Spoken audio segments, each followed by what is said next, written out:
Hoy vamos a contar la historia de Dabeiba, un municipio de Colombia que durante demasiado tiempo fue un escenario de guerra. Pero esta no es solo una crónica de la violencia, es también la historia de cómo, de entre las cenizas, está surgiendo algo parecido a la reconciliación. Y para entender el presente, bueno, primero tenemos que mirar de frente a su pasado más oscuro. Muy bien, vamos a meternos de lleno.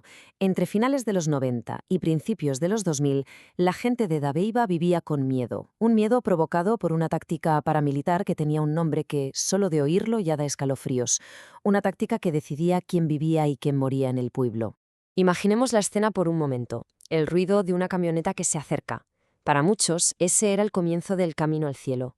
Hombres armados te paraban, te golpeaban, te subían a la fuerza.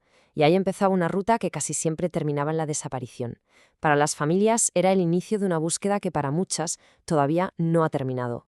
Y claro, este terror no era algo puntual, ni mucho menos. El camino al cielo era solo una de las caras de una guerra total que se tragó al municipio entero.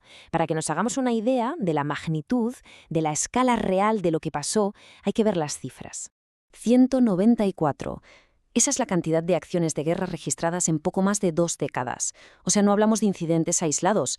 Esto era un estado de guerra permanente. Las FARC, los paramilitares, el ejército, todos luchando por controlar un corredor clave hacia la región de Urabá. Y el coste humano, como es de esperar, fue sencillamente brutal. Casi 16.500 personas están inscritas en el registro oficial de víctimas, un número que, así en frío, ya es abrumador. Pero ojo, aquí viene el dato que lo cambia todo. Esas 16.000 y pico víctimas representan el 71% de la población total de Dabeiba. El 71%. Esto es crucial. El conflicto no fue algo que le pasó a unos pocos, le pasó a casi todo el mundo. La guerra era su día a día. Detrás de cada número, por supuesto, hay un rostro, una historia. Así que vamos a dejar las cifras un momento para escuchar a quienes vivieron esta guerra en carne propia. Ella es Magdalena, un nombre ficticio para protegerla. Así recuerda el ataque de las FARC a Dabeiba en 1998. Estaba con 15 niños cuando los guerrilleros entraron a la fuerza. Describe el pánico, los insultos y el sonido de las ráfagas de disparos que no pararon en toda la noche. Esa misma noche, la guerrilla recorrió el pueblo con una lista de supuestos colaboradores de los paramilitares. El resultado fue terrible.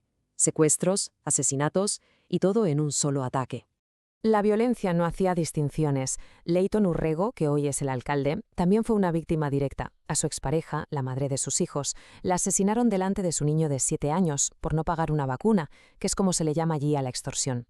Es un testimonio durísimo de cómo la guerra planta semillas de venganza en la siguiente generación. Y por si el camino al cielo no fuera suficiente, había otro término de terror, el tobogán. No tenía nada que ver con un parque.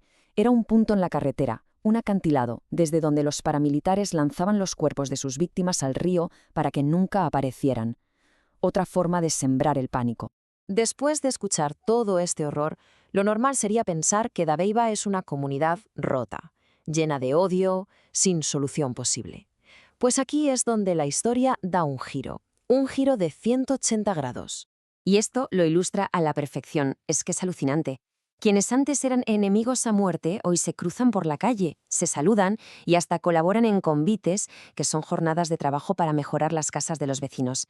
De matarse a ayudarse. Esta nueva realidad, claro, no surge de la nada. En Llano Grande, a pocos kilómetros, se creó uno de los espacios de reincorporación para excombatientes de las FARC.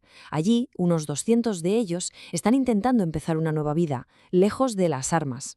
Y luego están los gestos simbólicos, que tienen una fuerza tremenda. En un acto que llamaron el Ritual del Perdón, el partido FARC pidió disculpas a las comunidades indígenas, y la imagen fue potentísima. En la misma mesa estaban sentados el alcalde Urrego, cuya familia fue víctima de la guerrilla, y Pastor Alape, un representante de esa misma guerrilla ahora desmovilizada. Esta coexistencia es un paso enorme, desde luego, pero la paz es mucho más que el silencio de las armas. Para Dabeiba, la verdadera curación pasa por un proceso dolorosísimo que no ha hecho más que empezar, la búsqueda de la verdad. Y es que es así. Cuando los fusiles callan, las voces que antes tenían miedo empiezan a hablar. La gente cuenta sus historias, recuerda los detalles de la crueldad. Se rompe ese pacto de silencio que imponía la guerra. Y la clave aquí es que, para esta comunidad, sanar significa, literalmente, desenterrar el pasado. Significa abrir fosas comunes, exhumar cuerpos y ponerles un nombre. Es el proceso de devolver la identidad a los desaparecidos para, por fin, dar un cierre a las familias que llevan décadas esperando una respuesta. Y así llegamos al final, con la pregunta que lo define todo, no solo para Dabeiba, sino para tantas otras comunidades que han pasado por lo mismo. La esperanza de sanar está puesta en la verdad. Pero, ¿es suficiente saber lo que pasó, por terrible que sea, para curar las cicatrices que la guerra dejó en el alma de un pueblo? La respuesta, de momento, se sigue escribiendo.